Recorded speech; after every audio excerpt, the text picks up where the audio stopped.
बात करते ऐसी ही एक विदेशी शक्ति भारत में आई। कहां से आई? मिड एशिया से आई, एशिया मध्य से आई। संस्थापक इसके कौन है? कुजुल कुडफिसेस, बहुत पूछे जाते हैं।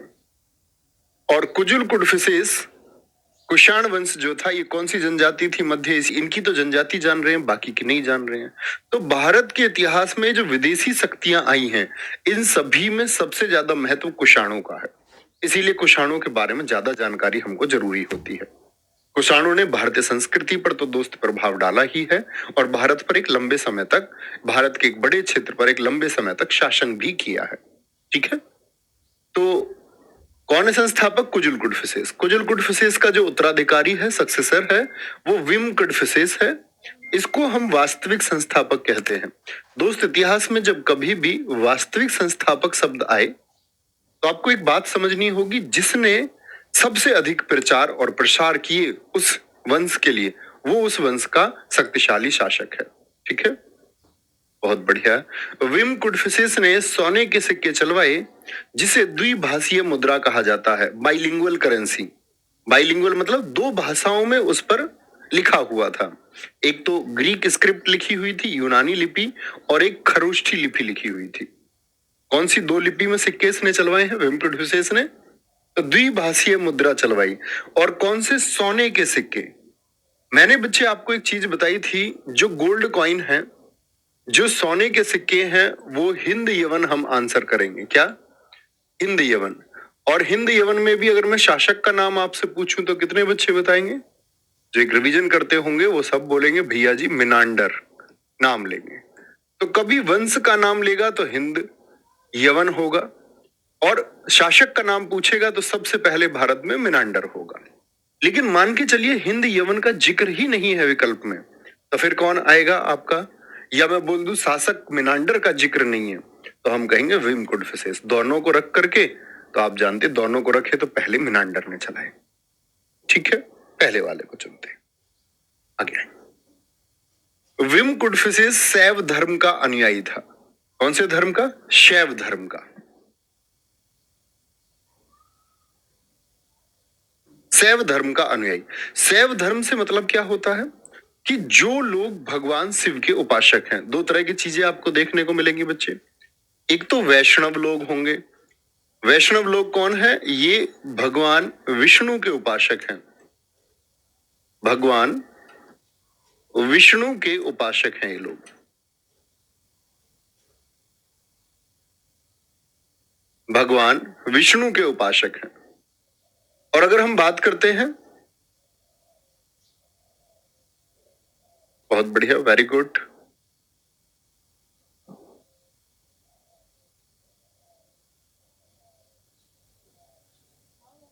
विम कुडफिसेस को सम्राटों का सम्राट और सर्वलोकेश्वर आदि नामों से जाना जाता है। लिखेंगे जी।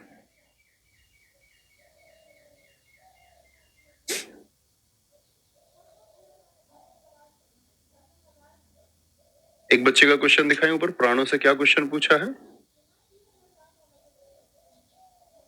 ऊपर ऊपर ऊपर ऊपर ऊपर। ये सर आपने कहा कि मत्स्य पुराण सातवाहन का सबसे पुराना। नहीं, मैंने ये नहीं कहा मत्स्य पुराण सातवाहन का सबसे पुराना है। मैंने कहा मत्स्य पुराण सबसे पुराना है जिसमें सातवाहन वंश का जिक्र है, जिसमें सातवाहन वंश का जिक्र है। ठीक है, और मान के चलो कोई उसके बाद में लिखा गया, आप कहेंगे जी मौर्य उससे पहले आए, तो किसी घटना या किसी पुराण में बच्चे पहले की घटनाओं का नहीं वर्णन आप कर सकते, तो बाद में भी तो वर्णन हो सकता है। आप कहें कि जी मौर्य वाला सबसे पुराना होना चाहिए, आज मैं मौर्यों के बारे में कुछ लिख सकता हूं ना, तो ये जरूरी थोड़ी है कि किसी के बारे में अगर जिक्र है तो वो पहले ही लिखा जाएगा या उसी समय पर लिखा जाएगा, बाद में भी तो लिखा जा सकता है दोस्त, इतना तो सोचिए। ठीक है, आगे आएंगे।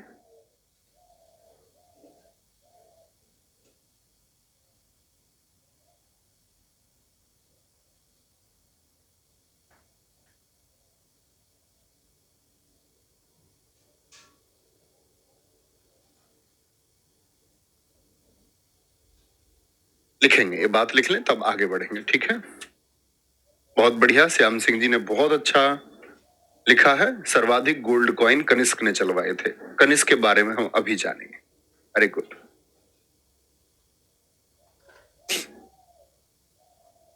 Very good, very good. भैया इनको नैनार संत भी कहते हैं। हाँ जी, ये जो शैव धर्म के लोग हैं ना, इनको हम बोलते हैं नैनार। नैनार, ठीक है, क्या बोलते हैं इनको? नैनार संत।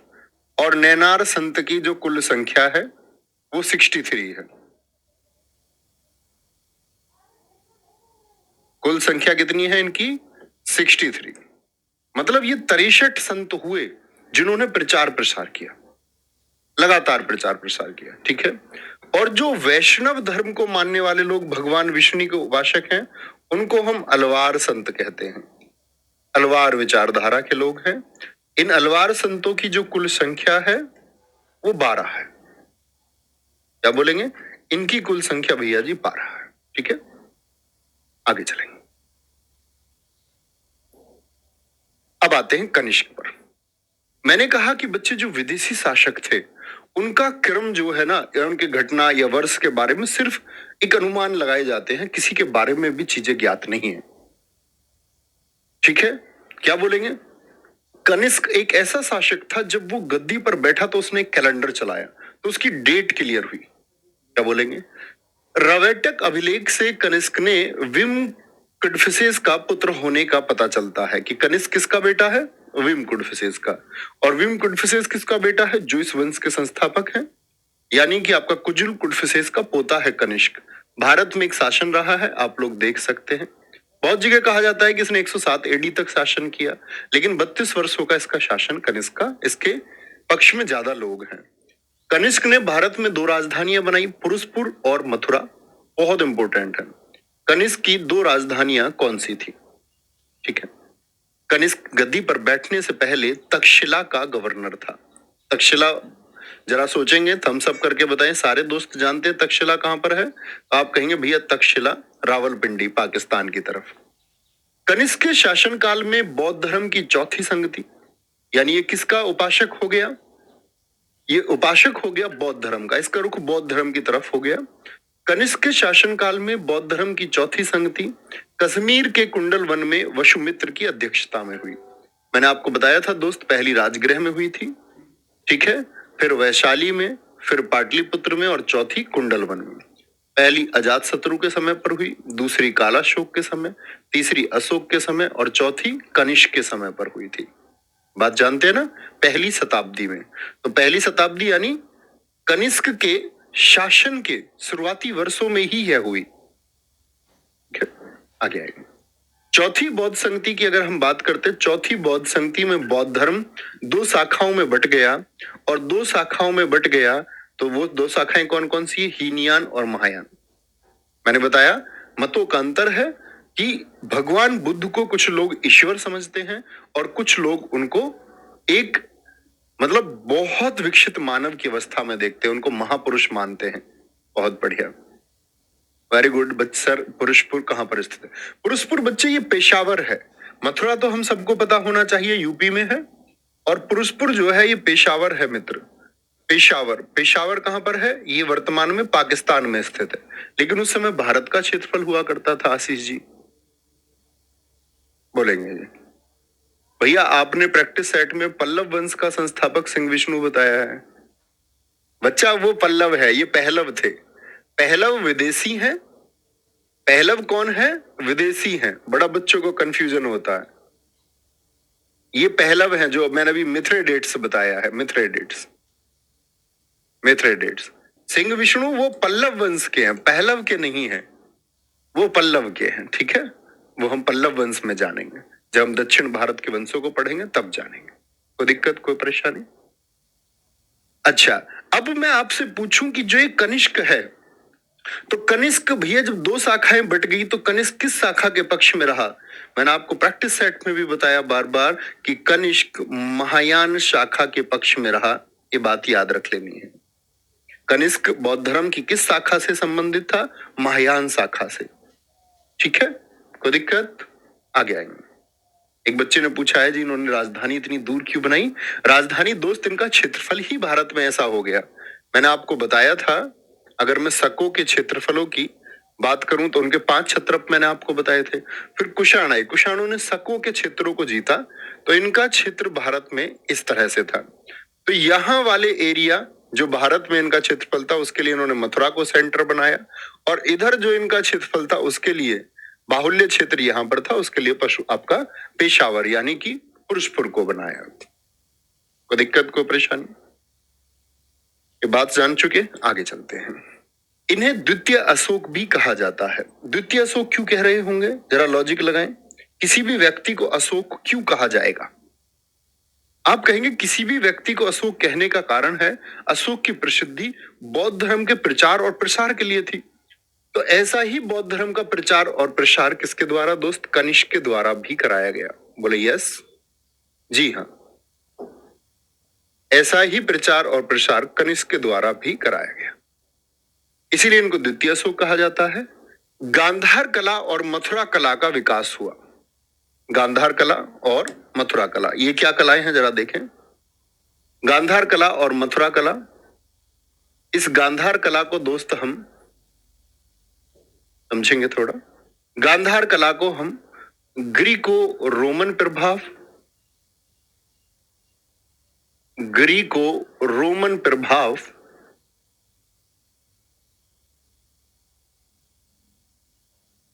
या इसी को हम इंडो ग्रीक कला भी कहते हैं। इंडो ग्रीक कला भी हम इसको कहते हैं, ठीक है। किसको? गांधार कला को। दरअसल में गांधार कला और मथुरा कला ये मूर्ति निर्माण की कलाएं हैं। क्या बनता है इनसे? मूर्ति निर्माण। अंतर क्या होता है? जैसे थोड़ा सा अंतर मैं बताऊं, भगवान बुद्ध की मूर्तियां देखी होंगी आपने। जो गांधार कला है उसमें भगवान बुद्ध योग मुद्रा में बैठे हुए हैं, योग मुद्रा में, ठीक है। और जो मथुरा कला है उसकी मूर्तियों में जो बुद्ध हैं वो पद्मासन की अवस्था में बैठे हुए हैं, पद्म आसन लगा रखा है उन्होंने। अब ये मत कहने लगना भैया आसन लगा के दिखा दो, आपने देखे होंगे बुद्ध को मुद्राएं। एक योग मुद्रा है, बहुत पूछा जाता है कि भगवान बुद्ध के ज्यादातर फोटो वो योग मुद्रा की हैं जिसमें उनकी आंखें बंद हैं, जिसमें वो ध्यान लगा रहे हैं। एक आंखें खुली हुई वाली जो अवस्था है, आंखें खुली वाली अवस्था जो है वो पद्मासन है। भैया खेटक क्या है? खेटक नहीं बच्चे, रवेटक होगा, रवेटक, खेटक नहीं, रवेटक। कोई दिक्कत, कोई परेशानी? यहां आते हैं। इन्होंने शुद्ध सोने के सिक्के, तो कभी पूछे शुद्ध सोने के सिक्के किसने चलवाए हैं? वो कनिष्क ने चलवाए। अखिला शासक है, सूर्य देवता और हेलियोक्लीज का प्रतीक, यानी कि ये बच्चे जो लोग थे हेलियोक्लीज की पूजा करते थे, और हेलियोक्लीज जो साइन था वो भगवान सूर्य की किरणों के जैसा, ये भगवान सूर्य को समर्पित था। अगर कनिष्क के मैं दरबारियों की बात करूं, बहुत ज्ञानी खुद कनिष्क भी रहा, तो ज्ञानी व्यक्ति ज्ञानियों की ही संगत में रहता है। उसी तरह से कनिष्क के पास भी, क्योंकि कनिष्क बच्चे बौद्ध धर्म का प्रचार और प्रसार करने के लिए आगे बढ़ा, उसने बौद्धों को आगे बढ़ाया। तो उसके जो दरबारी हैं, एक राजनीतिक कवि और लेखक है अश्व घोष, एक आपका नागार्जुन, जिनको शून्यवाद का जनक या सापेक्षता रिलेटिविटी थ्योरी आपने कभी पढ़ी हो बच्चे, चीजों के बीच सापेक्ष वस्तुओं का संबंध पढ़ा हो, तो शून्यवाद का जनक और सापेक्षता का सिद्धांत किसने दिया? नागार्जुन ने। और नागार्जुन को ही हम क्या कहते हैं? भारत का आइंस्टीन। भारत का आइंस्टीन। आइंस्टीन आप जानते हैं ना, जिन्होंने द्रव्यमान ऊर्जा समीकरण को दिया। नागार्जुन की पुस्तक का नाम है प्रज्ञा पारमिता सूत्र, प्रज्ञा पारमिता सूत्र, जिसमें इन्होंने सबसे पहले रिलेटिविटी थ्योरी दी है। तीसरे चरक हैं, चरक। चरक कौन है बच्चे? चरक ने चरक संहिता दी, और चरक संहिता का संबंध किससे है? चिकित्सा से है। 78 ईस्वी में शक संवत चलाया किसने? कनिष्क ने। क्यों 78 एडी में? क्यों? क्योंकि इस दिन ये गद्दी पर बैठा था, ये बात भी आपको पता होनी चाहिए। कोरोनेशन हुआ था, राज्याभिषेक हुआ था इस समय पर। क्या बोलेंगे? राज्याभिषेक हुआ था। दोस्त, चिकित्सा पद्धति के बारे में आपको एक बात जान लेनी होगी। चिकित्सा पद्धति के बारे में एक बात बहुत मैं बताता हूं आपको कि इस दुनिया को सर्जरी जैसी व्यवस्था या शल्य जैसी व्यवस्था, सर्जरी को ही हम शल्य बोलते हैं, बोलेंगे तो, जो सर्जरी नामक व्यवस्था है वो चलाई गई है भारतवर्ष के द्वारा। एक कथन है, और कथन है आपका एक अंग्रेज व्यक्ति अंग्रेज व्यक्ति जब टीपू सुल्तान के समय पर युद्ध होता है तो एक अंग्रेज हेक्टर, उसकी नाक टीपू सुल्तान के द्वारा काट दी जाती है। हेक्टर भागता हुआ गांवों में पहुंचता है तो किसी व्यक्ति के द्वारा देखा गया, वो अपनी नाक को ऐसे पकड़ के बार बार लगा रहा था। तो उससे लोगों ने पूछा क्या हुआ, उसने बोला कि मैं तलवारबाजी कर रहा था तो मेरी नाक कट गई। उससे कहा कि नाक को जोड़ देंगे, कोई दिक्कत की बात नहीं। उसको बड़ा आश्चर्य हुआ कि ये क्या कहते हैं, नाक को जोड़ देंगे, कैसी मूर्खता की बात है, नाक कट गई है, मैं परेशान हूं, मैं ढूंढ रहा हूं कोई चिकित्सालय मिले, कोई डॉक्टर मिले। उन्होंने कहा नहीं, यहाँ किसी भी गांव में कोई भी जोड़ सकता है। तो इस तरह से वह नाक जोड़ दी गई। लोगों ने उसको रखा, कुछ दिन रखा, उसका इलाज किया, उसकी नाक जुड़ गई। ब्रिटिश संसद गया, ब्रिटिश संसद जाके उसने पूरी ब्रिटिश संसद को संबोधित किया और उसने बताया कि मेरी नाक कट गई थी और इस तरह से जुड़ी। तो ब्रिटिश लोगों ने अपना डेलीगेशन इंडिया भेजा और कहते हैं कि लगभग 400 लोग अलग अलग दलों के द्वारा उन गांवों का निरीक्षण करते रहे, नोट्स बनाते रहे, सीखते रहे भारतीय परंपरा से, भारतीय ज्ञान से, और सब कुछ सीख करके उसको वो लोग यहां से गए, वो सारी पद्धति सीख के गए। हमारे यहाँ क्या हुआ कि हम लोग बाहर की चीजों पे भरोसा रखने लग गए, तो हमने अपनी चीजों को छोड़ दिया। हमने अपने आयुर्वेद पर भरोसा रखना छोड़ करके हम लोगों को इंजेक्शन लगवाना ज्यादा अच्छा लगने लग गया। हम मूव हो गए उनकी तरफ, लेकिन वो लोग समझ चुके थे कि असली ज्ञान यहां पर है, यहां पर वो जो गूढ़ ज्ञान है वो है, तो उसको सीख के गए। ठीक है, कोई दिक्कत। 78 ईस्वी, बच्चा ये मत पूछे करो ईस्वी है कि एडी है, कब सीखोगे तुम एडी और बीसी, पूरा इतिहास खत्म हो जाएगा क्या तब सीखोगे? अबे बच्चों, तो मैं कहता हूं शुरुआती क्लास में बताया हुआ है, ईस्वी का मतलब होता है एडी। ठीक है, बहुत बढ़िया सर। जब कुषाणों ने सिक्के चलाए तो क्या चलाए, क्या चलाए मतलब, अच्छा नाम क्या था, युहाचिस नाम से चलाए थे। आप लिख सकते हैं इस बात को, युहाचिस नाम से लिखा सकता हूं आपको ये बात। देखो, एक बच्चे ने बहुत अच्छा क्वेश्चन पूछा, वो कह रहा जी जो सोने का सिक्का चलाया तो ये किस नाम से चलाया। मैं आप लोगों को सिक्के की एक क्लास कराऊंगा अलग से, याद रख लेना। सिक्के आप लोग देख रहे होंगे कहीं कहीं मैंने जिक्र किया, ज्यादातर हमने सिक्कों का जिक्र नहीं किया, तो कोशिश करेंगे क्लास सिक्कों की अलग से रखें। 20-25 मिनट का, किस राजा ने कौन से सिक्के चलाए। बहुत बढ़िया सर। ये डेलीगेशन क्या होता है? डेलीगेशन का मतलब होता है दल। आगे आएंगे बेटा। जैसे आपको नहीं पता कि डेलीगेशन क्या है, आप कहेंगे भैया डेलीगेशन क्या होता है, तो हर चीज कमेंट सेक्शन में नहीं पूछनी। कहाँ करना है वो, उसको सर्कल बना दो। ये बोलो कि मुझे इसके बारे में जानने की इच्छा है, जिज्ञासा। और एक छात्र में जिज्ञासा होना उसको बहुत आगे लेके जाता है। ये लिख लिया करो कि मैं इसके बारे में रिसर्च करूंगा। सब कुछ कमेंट सेक्शन में नहीं लिख देना, ठीक है। आगे गुप्त साम्राज्य, मौर्य वंश हम लोगों ने पढ़ा था।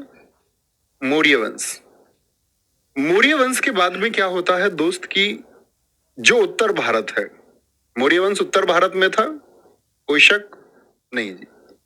मौर्य वंश के बाद में आपने देखा कि कोई किसी बड़े वंश का शासनकाल आया कि नहीं आया? आप कहिए नहीं भैया कुछ देखने को नहीं मिलता ऐसा। मौर्यों के समय विदेशी एक्टिव हुए।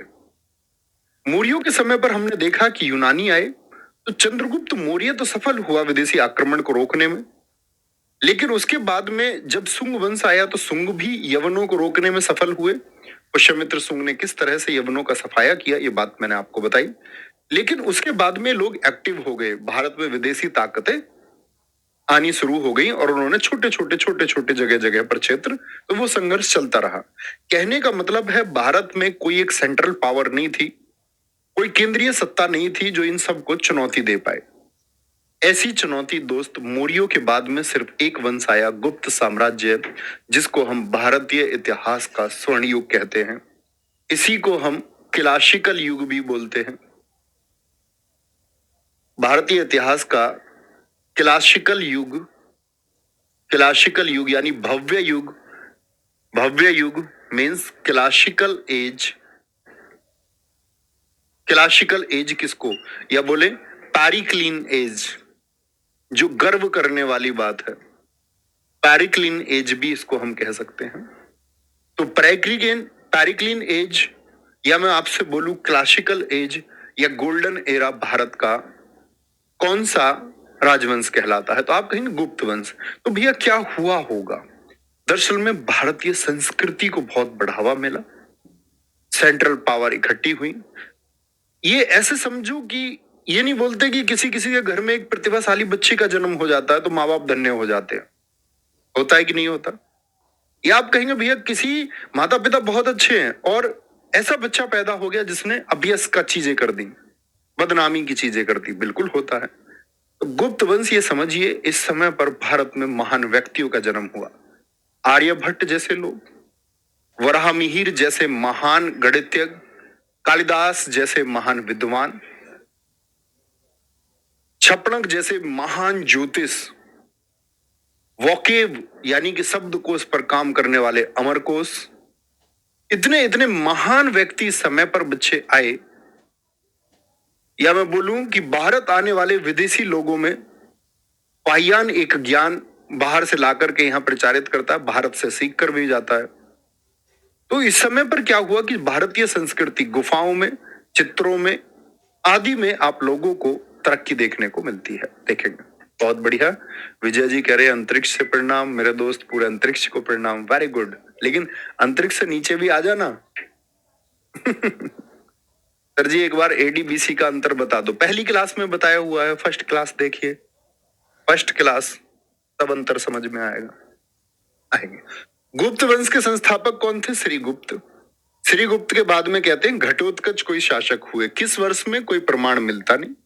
इसी गुप्त साम्राज्य का जो मुख्य वर्ष माना जाता है वो 319 एडी माना जाता है। जी किसका है 319 एडी?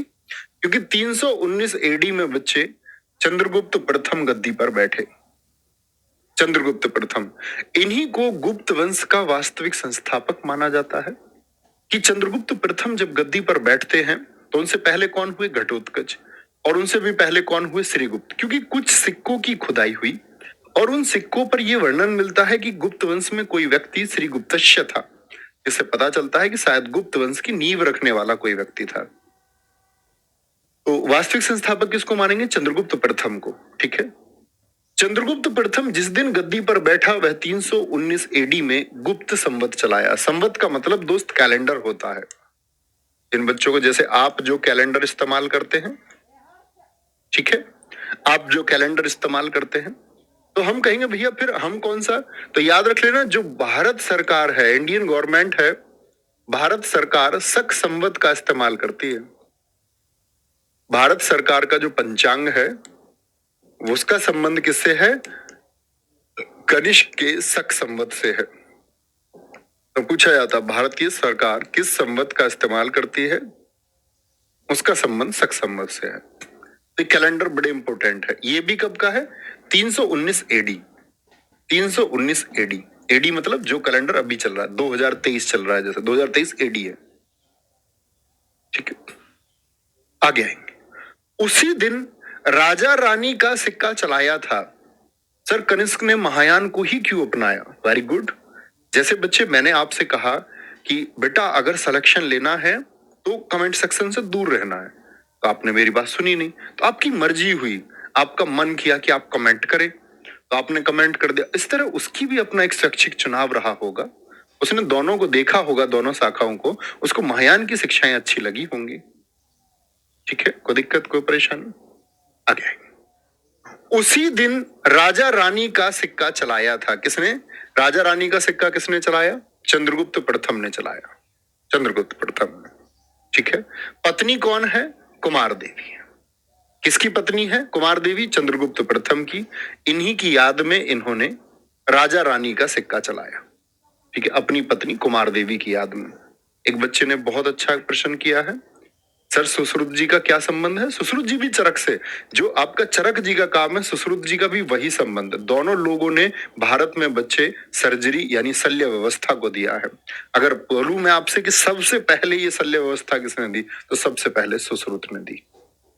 ठीक है, कोई दिक्कत कोई परेशानी? इतनी बात में नोट करेंगे। एक बार मैंने बोला वास्तविक संस्थापक है चंद्रगुप्त। एक बच्चे ने बहुत अच्छा क्वेश्चन पूछा है, कह रहा है कि जी 78 से 319 के बीच क्या हुआ? पहले तो दोस्त आपने